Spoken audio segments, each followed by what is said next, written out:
Welcome to America's Top Rebbitzins. In the merit of this class, may Hashem watch over all the Jewish people and give enormous strength to the IDF soldiers, including Uri ben Einav, Vivian bat Shoshana, Yahel bat Adi, and Yehonatan ben Limor.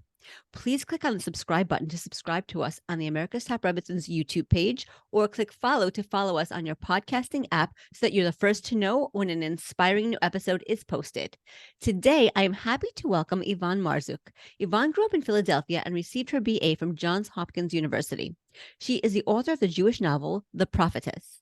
She was also the founder and former executive director of a Jewish environmental organization called Kanfei Nesharim, and is currently a board member of its successor organization, Grow Torah. She worked with rabbis, scientists, educators, and community leaders to create and distribute Torah teachings on the environment, including a comprehensive set of core teachings on the environment, which was later gathered into a book called Uplifting People and Planet, 18 Essential Jewish Lessons on the Environment. Evonne has worked for over 20 years at the United States Environmental Protection Agency. Most recently, Evonne has crafted a new Heroine's Journal, a Jewish mystical journey of growing into your gifts in order to empower Jewish women to live their greatest dreams. Wow, you have done so much. I really, really appreciate you being here. Please tell us more about yourself and what you do. Thank you. I really appreciate you saying that. I'm so pleased to be with you. You know, everything I do has really genuinely been grounded in my commitment to bring Hashem's light into the world. And I worked on my novel, The Prophetess, for 20 years before it was published. Wow. Empowering story for Jewish women. And it's like the story of what it's like to grow into a purpose that feels bigger than us and how we can all grow into our many gifts in our lives. And the Heroine's Journal you mentioned that I created is intended to help women do just that. That's so beautiful. That's really beautiful. And actually, we're going to be talking about a struggle today that many women and men also really, really struggle with. It's forgiveness and how to truly forgive somebody with your whole heart. So forgiving somebody who has hurt us does not come easily to many people. I mean, yes, some people are just the forgiving type and they forgive easily, and that's great. But not everybody has that gift. And some of us really, really struggle.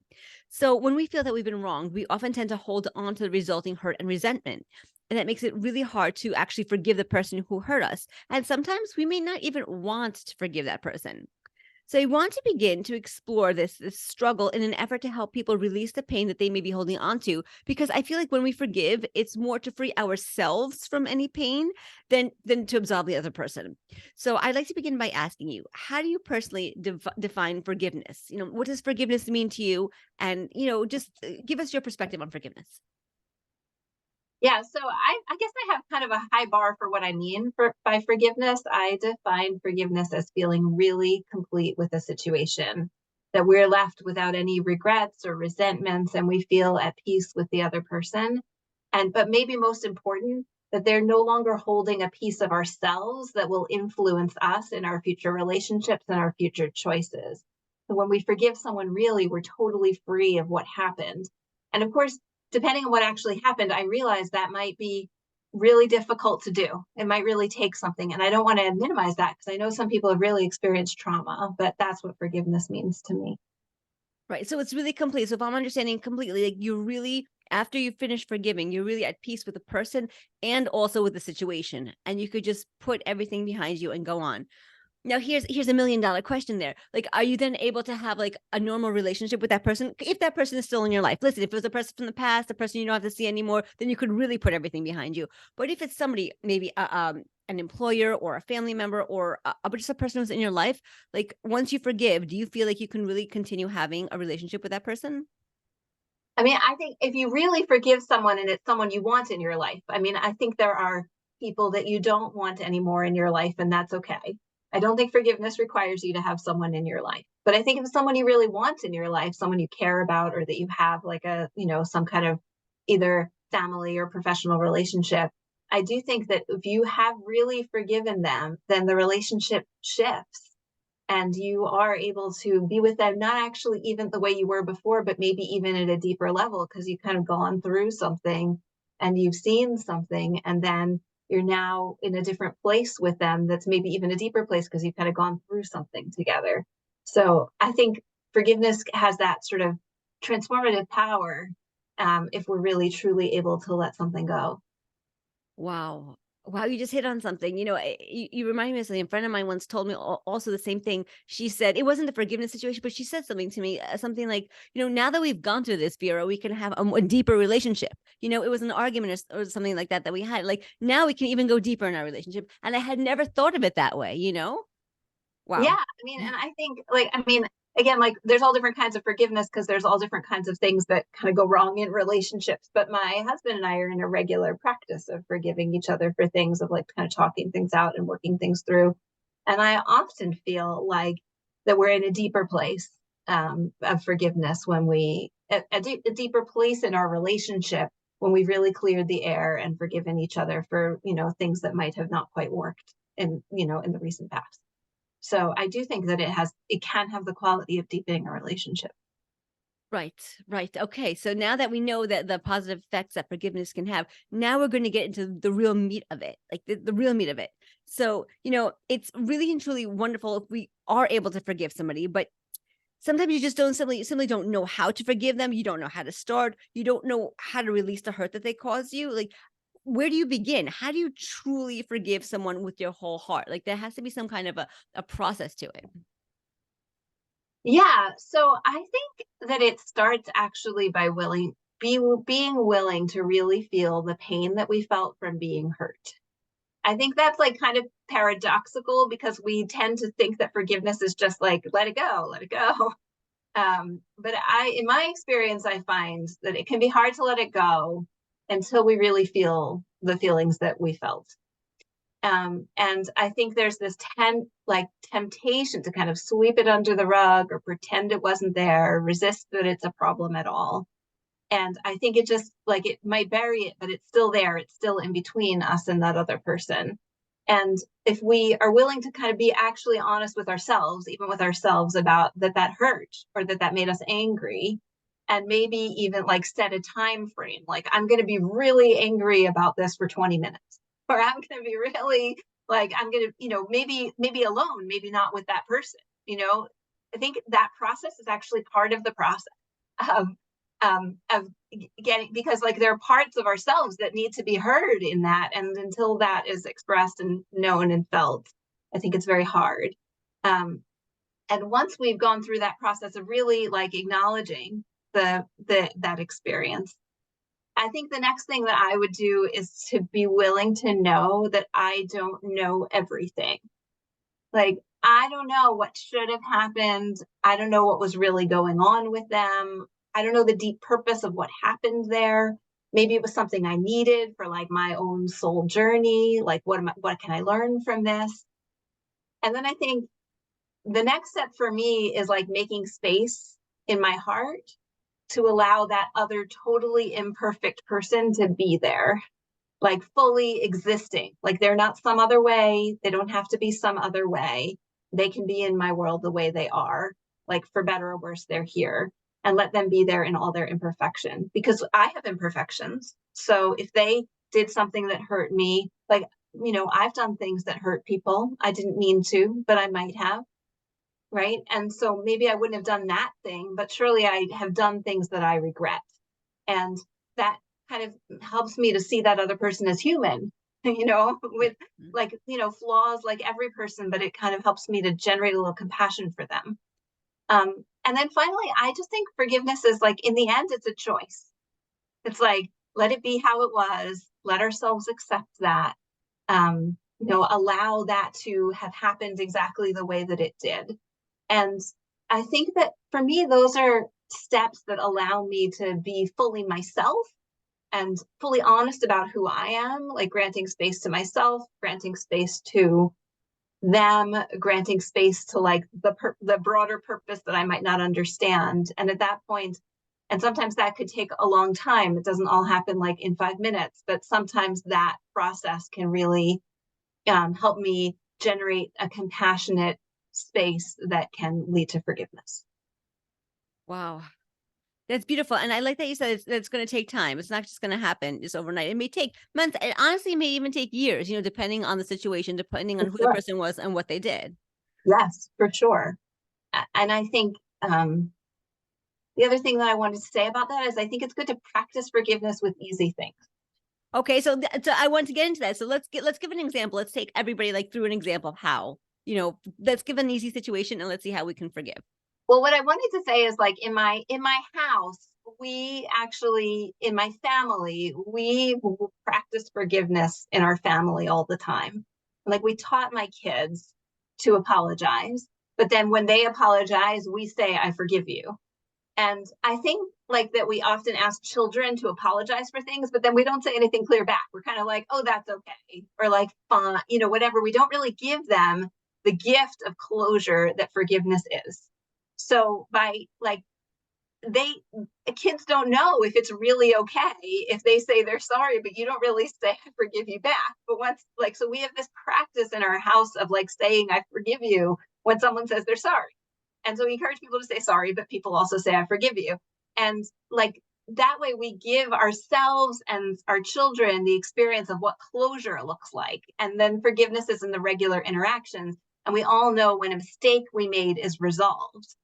And that like kind of helps build a sort of mental muscle for forgiveness that can, I think, enable us to kind of know what forgiveness looks like and then hopefully enable us to um, create forgiveness when things are more complicated or difficult than like something your child might have done. Right. Right. Okay. So you actually brought up two really, really good points I want to ask you about. So when your kids apologize, or even if it's not a kid, even just like a regular person, they apologize. The sincerity of the apology. Like people around me apologize all the time, and it's just not. I'm going to be very honest. I have a lot of trouble accepting apologies because so sorry is not an apology, and I get so sorry all the time. But it's not an apology, like you know what I mean. And even I'm sorry is often not an apology. Like I feel like people just use the word sorry just they just use it, you know what I mean? And it's not genuine and it's not really sincere. So that's where I personally have a problem with. I don't know if other people struggle with it, but I know that I do. So, when we're talking about like we're really talking about the topic of forgiveness and like we're talking around the holidays. We're talking it's November 28th, 2023 now, where we just finished Thanksgiving. We're going to Hanukkah. We're going into the holiday season. And I know that people are going to be interacting with family members that they really, maybe they had a tough time with, and they really struggle to forgive them. So sometimes people are really struggling with big things. How important is the sincerity of the apology when somebody does apologize in order to help facilitate the forgiveness? It's so interesting because I think in my experience, I'm more frustrated with people who won't say they're sorry. There's Isn't some that people who funny? never say they're sorry, right? Oh my And it's goodness. like if you would just say you're sorry, I would feel so much better. But some people just never are willing to apologize for what they've done, even if it's Wow. small. And I find that much more troubling than insincere apologies. So I mean, both of those things can be true. Wow. But I think, so for some people, it's really, really hard to say they're sorry. Yes. I think that for those people, maybe an insincere sounding apology is about as big as they can get, right? I don't Very know. true, it's a It good might point, be yes. a really big deal for them, but it's very hard for them to say. Yes. Um, I guess there are also, I think it's right that people say sorry a lot. They say it all the time. I probably say it too much. And my boss has gotten to this point of like telling me whenever I say I'm sorry to him, he says, let's try that again. He's trying to get me to say sorry less. So I do think that that's true, that people sometimes just say it and it doesn't mean anything. I think, the conversations that we have when we tell somebody that they hurt us are very delicate conversations, right? They require a kind of space, they require a kind of trust, they require like some quiet time that's away from everything else. I think that if we really want a sincere apology from someone for something that they did that hurt us, we need to give them a space to be able to really feel not defensive, not rushed, not, to give them a space to really understand what it's like for us, to not have them feel blamed. All of those things kind of get in the way of since, now we're talking more about tshuva, about return, Yeah. repentance than we are about saying sorry. But I think that to give people a space to actually um, to actually create a sincere apology can be a very vulnerable thing for people. So I think if we're expecting that, we have to, and we're the ones who want to come to them to ask for it, then I think, we have to realize that's not necessarily easy, and we have to give them enough support that they can say that safely. Wow. This is a really, really great point. And I just want to clarify because you made such a great point. Sometimes, like, we're just waiting for an apology, like, we're just waiting for it. But what you're saying is to actually go to the person and to explain to them, without yelling at them, without being like, without any anger, just to explain to them and to express to them, you hurt me. What you did really hurt me. And maybe go, when you did this, it really hurt me. Or when you said that, or when you didn't do this or say that, that really, really hurt me, and just to give them that space to, first of all, realize that you are hurt because they may not even know that they said or did something to hurt Right, you, right. and then give them that safety to kind of process what you're telling them, and then maybe to make that apology. Yeah, and I think, I mean, it's so easy in those kinds of conversations for a person to feel blamed, Of right? course. Yeah. So we have to figure out how to communicate to them. I mean, people have said, maybe by using I sentences, like I felt hurt, or that kind of thing. Figure out ways to have that conversation that won't um, kind of make them even more upset, and make it harder for them, because I think that those conversations can be really hard for Yes. people, and they we have to recognize that that's hard for another human being to hear, that they hurt someone, and Yes. can be very hard to be responsible for that. And even if anything that we get out of them that feels like regret and wishing things could be better is actually kind of a big deal. That's true. That's a very, very good point. Yeah. Even if it's not a straight up, I'm sorry, even if it's worded differently. Right, right. It could be, wow, I didn't know that I did that. I don't want to, I didn't mean to, right? And then, then you might have a conversation about, could you please not do that again? And then they Right. might say, I will try. And that might be a really high bar for them. Right. Right. That's a But, really good point. Yeah. but certainly, like, give them grace for trying. Right, right. And that's one end of the spectrum, and the all the way the other end of the spectrum is you can express that how you felt, and they just either they don't acknowledge it, or they're like, "Yeah, I did do that, and I'm not sorry that I did that, and I'd do it again Right. if I had the chance." You know what I mean? Which Yeah. doesn't, so like how do you handle that? Because if you express yourself, like you went to somebody, it wasn't in blame mode, it wasn't in anger mode, it was just like we said, just like speaking nicely and just telling them that you were hurt, or this, or using the I sentences, "I was hurt when you did or didn't do that," and they're like, "Well, I really don't care." Yeah. I mean, I think sometimes people, they're dealing with their own stuff, Right. and that's not about us. And I mean, we're having conversation about forgiveness. So what I like about this conversation is that it puts the responsibility on us, Yes. not on them, to create peace for ourselves. 100%. So I think our forgiveness doesn't depend on their apology. It doesn't depend. Our sense of wholeness doesn't depend on their regret. I love that. I love that. I think that's the essence of what we're talking about. I think that you're 100% right. So, and that brings me to the question, what if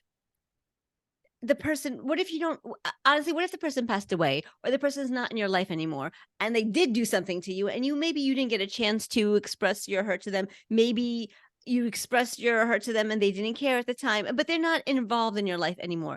How can you forgive somebody without their acknowledgement that they hurt you, and also without an apology that they hurt you? Like, how can you forgive somebody in that space? Yeah, I think that you really don't have to be in relationship or in conversation with someone to forgive them for your own self.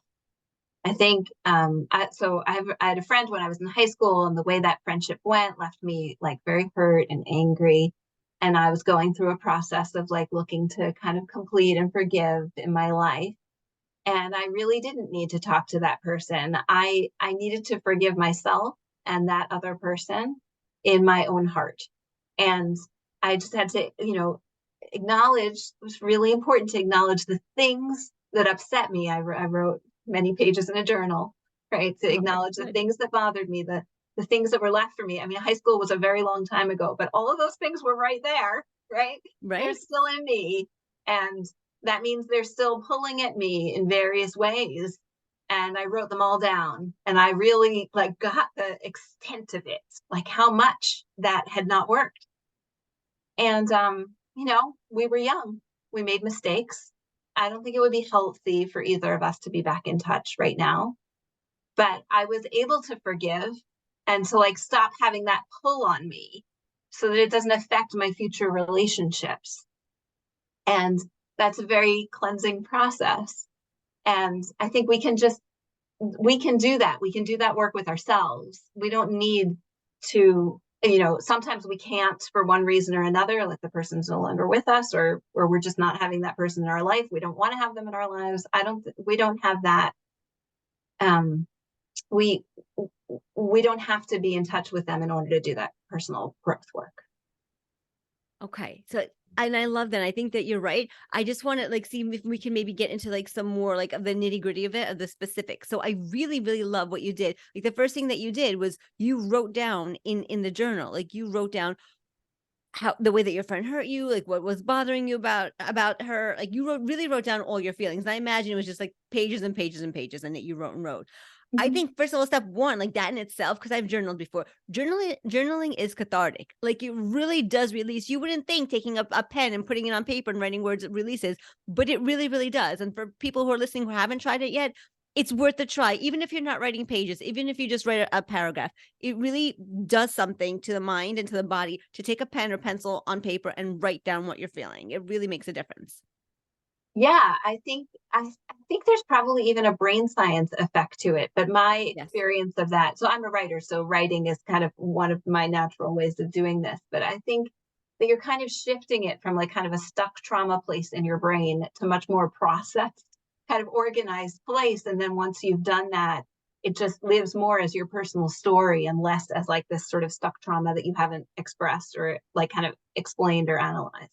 Wow. So yeah, so writing is a way to process your feelings.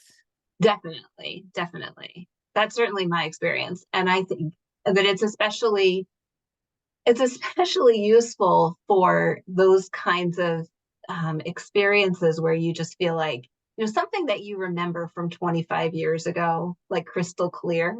Yeah. That thing is not in a healthy place in your brain. Stuck in a sort of traumatized place that you're holding on to. And but you can heal that stuck, place by writing it out and kind of telling that story and like kind of normalizing it within your own personal story. And I mean, this isn't so much about forgiveness, but my mother passed away about 10 years ago, and I was so traumatized by the 4 days I spent with her in hospice. And it took me about 6 months after she died before I could finally write it all down. And 6 months later, like incredibly tiny details were still clear for me from this experience. And it was because I hadn't processed it at all. And like sometimes it takes some time before we can do that. But I think that processing is a really healthy and healing thing to do. Right. Definitely, for sure. And so now after we process it, whether it's through writing or through other means, once we've really processed our pain, our hurt, our feelings, anything that we want to say, think, or feel about the situation, then like what's the next step? Like what was your next step after you wrote everything down about your friend? Yeah, I had to really like I had to kind of create some compassion for the situation and for the other person, Very right? important. Yes. The thing is that like I think like when we're in a place where we're really angry or hurt, we get into this like I'm right and they're wrong, I'm good and they're bad. Like, you know, I realize that there are some people who do like very, very extremely bad things.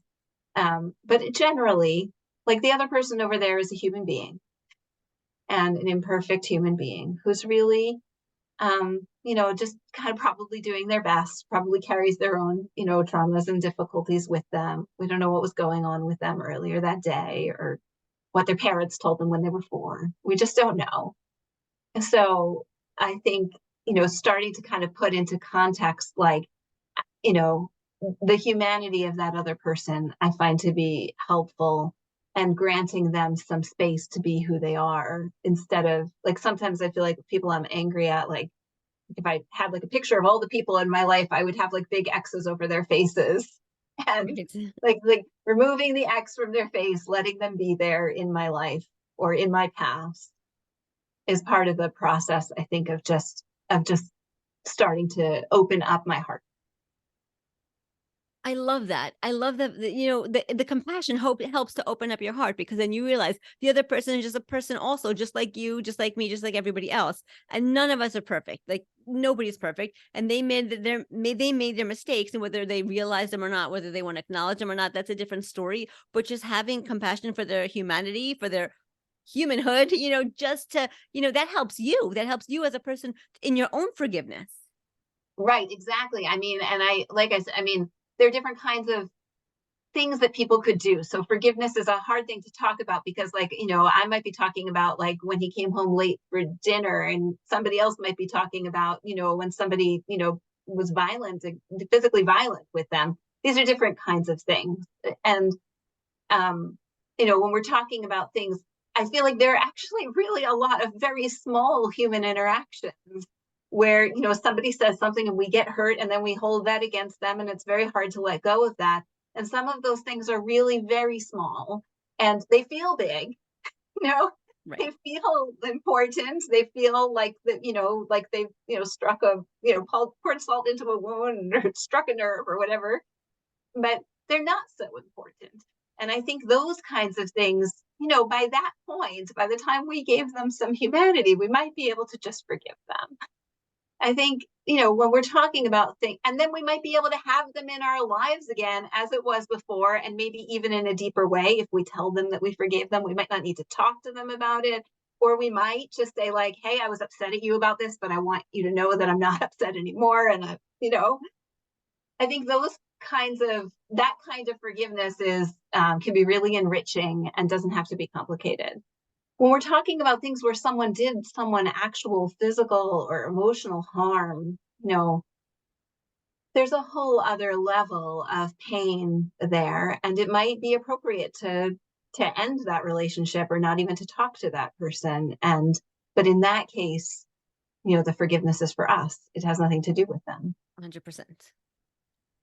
Right, but you're still saying, like, when the stakes are higher, when somebody hurt us emotionally or physically, or really did something, just something big to us, we can still forgive them. Like, there's still room for us to forgive them, even if we choose no longer to have the relationship with them. Like, we don't have to harbor that grudge just because what they did was so big, and it was technically, if you want to say, unforgivable. But we can forgive the unforgivable. Is that what you're saying, or Yeah, I mean, I want to be careful because I've talked to people who've gone through real trauma, and I understand that this is not something to be taken lightly. right?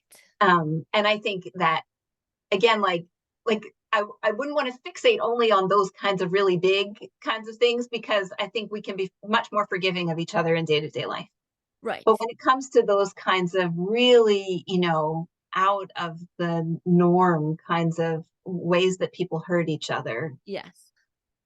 I think, that one way or another, I hope that a person can find some way to either bring meaning or healing to that experience. And, it might take a lot of therapy. I don't, it might take a lot of work. I don't know.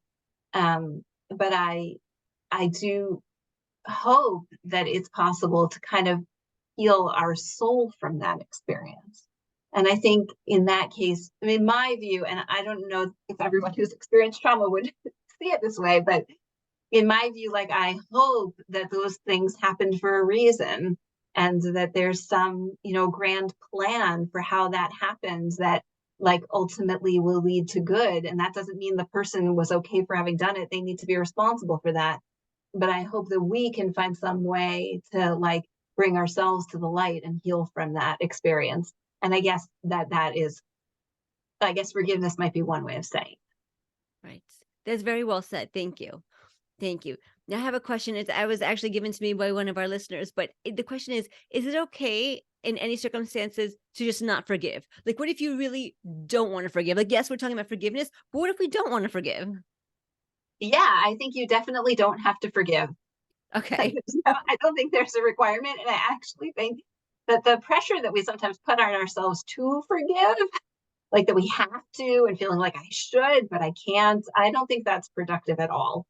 I think that like thinking that we should forgive people all the time actually kind of makes it harder because we end up with all the things that we should have done and didn't do, and I wish I were a better person that I could, and that doesn't feel good at all. So I, like I said, like I kind of think that it starts with being willing to be really angry or really hurt or feel whatever those feelings are. And yeah, if you don't want to forgive, like, you know, go with that. Like I think Okay. that's okay. I think that's sometimes part of the process, right? Like like I said, I think I've learned you can't really get over anything in life until you're willing to actually experience it. And if you feel like I don't want to forgive them, I think that's fine. Don't. And don't for as long as you want to not. Right. And if there comes a point where you feel like you'd like to, then you can. I love that because you're leaving the door open for yourself to forgive when you're ready in your own time. Yeah, and I think it's part of, I mean, for certain things, I think it's really part of a process of big healing, of big personal healing. And I will say that, like, if we're talking about small things, like, my husband refuses to do the laundry or something, like, I think, maybe it's worth looking at, could you be a more forgiving person? I think there are situations where forgiving would probably help. Right. But especially for things that feel like unforgivable, I don't think that we have to. Okay. Thank you for clarifying that. I appreciate that. Thank you. Now I want to actually turn the tables a little bit because we've been talking about us forgiving somebody else who hurt us. What if we're the ones who did the wrongdoing? What if we're the ones who said something wrong, who were mean, that we did something wrong? Like now the onus is kind of on us because we hurt somebody else and they're feeling hurt because of something that we did. So now I heard, and I don't even know if it's right, but like I heard that if you sincerely ask the person for forgiveness 3 times, after the third time, if that person does not forgive you, then you're absolved from having to ask again. And I want to see if there's any truth to that, and if there is, what's the best way for us to like just we did something wrong. Like, how can we make amends with that other person? So one thing that's funny, I think, that I've noticed is that sometimes I feel really bad about something, but the other person doesn't care that much, This is true. right? And so, like, I sometimes find myself before Rosh Hashanah, like, asking for forgiveness from people, Right. having them say, like, "What are you even talking about this? I don't care. I'm not mad." They weren't holding on to it, but I was like, so I guess that's what it's like to have a guilty conscience. Yes. But I think we, I think when we like, so, and here's the other thing, like sometimes we ask for forgiveness like that, like it turns out they weren't even upset.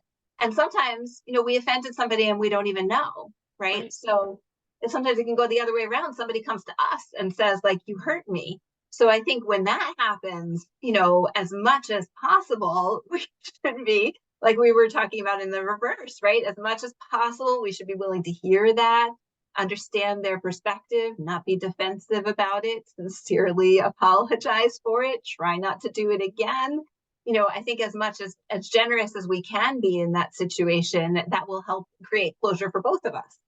Right. And for them to, hopefully be generous and forgive. So, I think in this sort of other category of like, you did something wrong, but they're not coming to tell you, then then it's, I mean, it's a clearly a Jewish idea to go and ask for their forgiveness, to tell them what you did, to tell them you're sorry, to ask for their forgiveness. um and I had someone come to me before Rosh Hashanah and ask for my forgiveness, and it was like a very, very healing experience for me. And so I think, yes, the most, as much as we can do that, you know as much as we can apologize for those things and ask for forgiveness, we should. And um, when I was younger, I had a friend and I was really not so nice to her.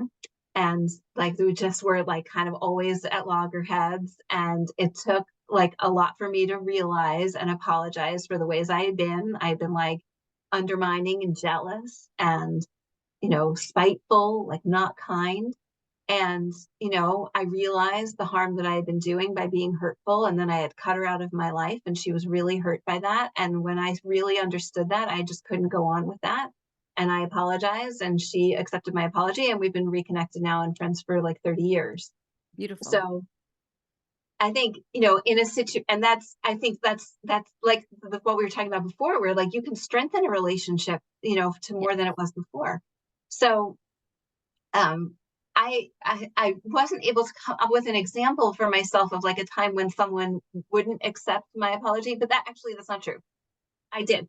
I remember thinking about this. I do have a family member who was really offended by something I did a long time ago, and I never meant to offend. And I kept apologizing, but didn't get anywhere. I think it was thought that my apology wasn't sincere. And I hated that feeling of feeling like I had been unforgiven. And I do think that sometimes you have to make peace with that. And in that case, we always have to understand that, like, the other person over there, we just don't know what's going on with them. And if they're being in an unforgiving place, like, we have to forgive ourselves. And then I think, you know, try our best to move on, because I think, again, like the key, like we can only ultimately be whole with ourselves. Right. So if another person isn't willing to be whole with us, then we have to find a way to be whole with ourselves. Right, right. Because so that was when we first started talking. I told you there were two things when you were telling me about, when your children were apologizing. And I said I had two things. The first one was the sincerity of the apology, which we talked about. And the second one was closure, because you always said to your children, I forgive you. Like once they said, I'm sorry, I forgive you. So sometimes you don't always get closure, which is something that I think that you're touching upon now. Sometimes you can apologize and you just don't get closure, either because the person doesn't want to forgive you, maybe they passed away, maybe they're not in your lives anymore. Sometimes you just don't get closure. Like how so if you don't get closure, how can you make closure for yourself, I guess is what I'm asking.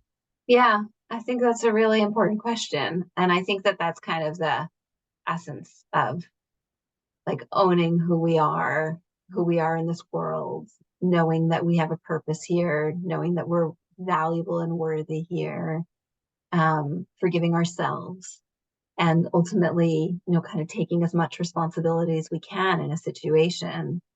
And I think that those are the kinds of things that help us to create closure for ourselves, because ultimately, and also it could be something that we need to learn, something that we need to learn from another person, whether they're being forgiving or not.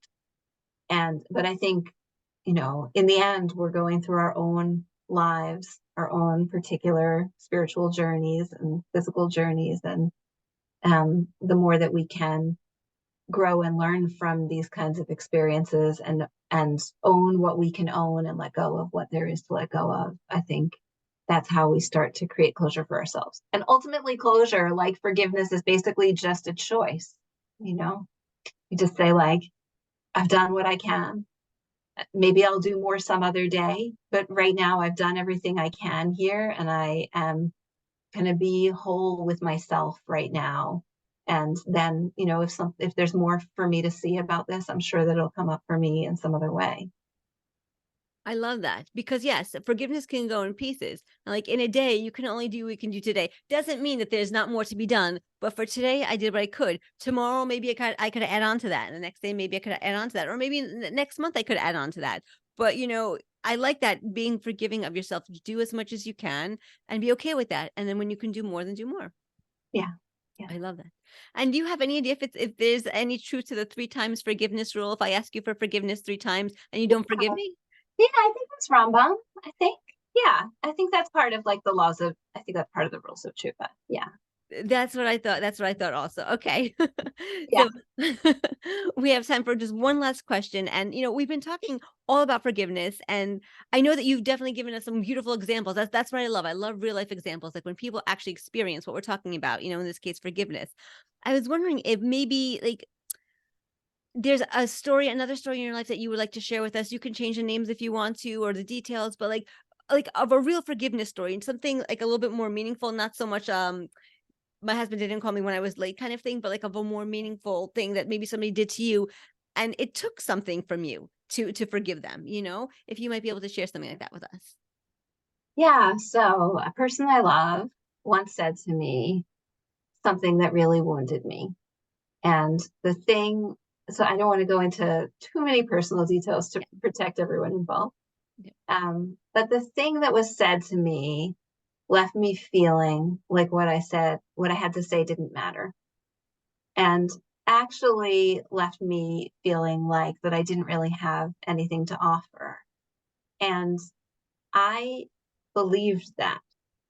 And I held on to it for a long time. And I was really hurt by it. And I was not forgiving about it for a really long time because I thought it was true. And I thought it was true because they said it. And only recently, with some personal work that I've been doing, I realized that when that person said that, like it was probably just like in reaction to something I said, and that like I hit a nerve and they had a reaction. And I'm not even sure they really believed it 5 minutes later. It was like it was like a kind of lashing out in anger kind of quick moment. And I'm not like, once I really thought about it, was really able to kind of open up and see the humanity of this other person.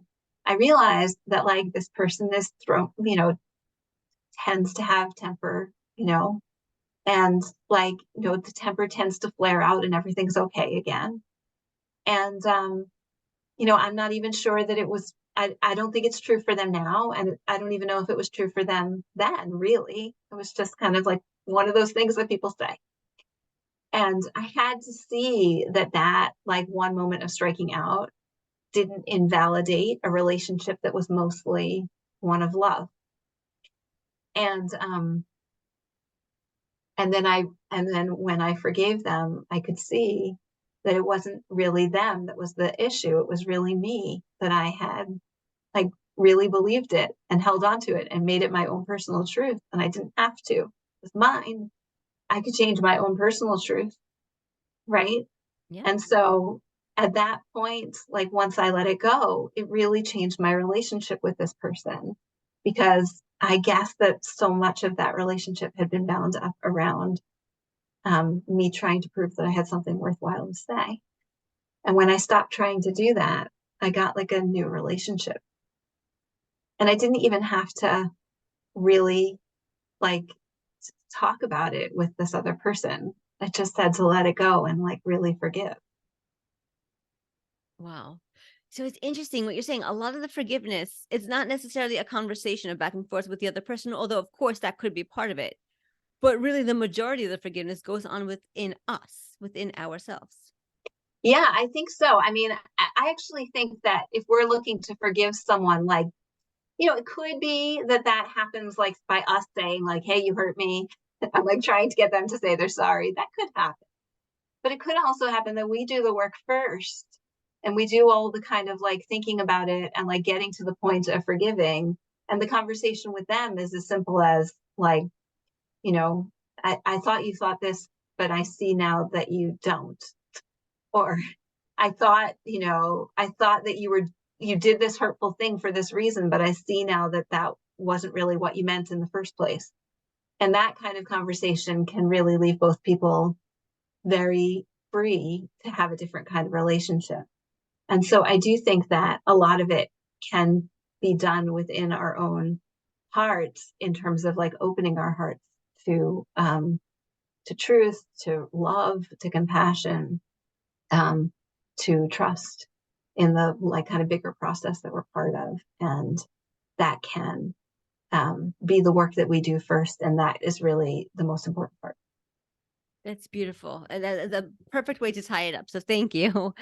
Thank you so much, Yvonne, for joining us on America's Top Rebbitzins. In the merit of this class, may Hashem watch over all the Jewish people and give enormous strength to the IDF soldiers, including Uri ben Einav, Vivian Bat Shoshana, Yahel Bat Adi, and Yehonatan ben Limor. Thank you so much again.